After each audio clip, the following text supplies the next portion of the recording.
Displacement घडेल 0. म्हणजे या ठिकाणी आपण जर पाहिलं पहा हा किती अँगल बनला 90. हा 90 चा अँगल बनला.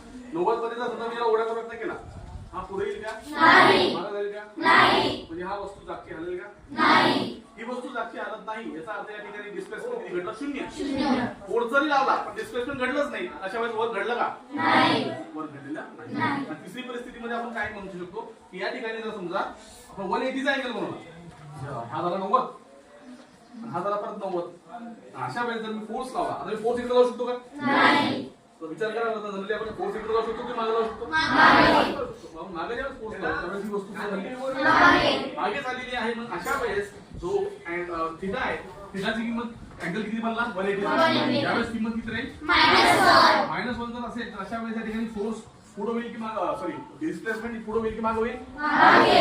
अशा वेळेस वर्धन हे निगेटिव्ह असेल की पॉझिटिव्ह असेल निगेटिव्ह त्याला आपण निगेटिव्ह वर्धन असं निगेटिव्ह म्हणजे काय वस्तू पुढे मागे ऑब्वियस आहे की आपण फोर्स कुठे लावला अशा प्रकारे आपण या फॉर्म्युल्याचा वापर करू तुमचा दोरीचा अँगल किती या आधारावर आपण आपली वस्तू ही पॉझिटिव्ह वर्क दाखवेल निगेटिव्ह वर्क दाखवेल की 0 वर्क दाखवेल हे ठरवू शकतो. समजलं टॉपिक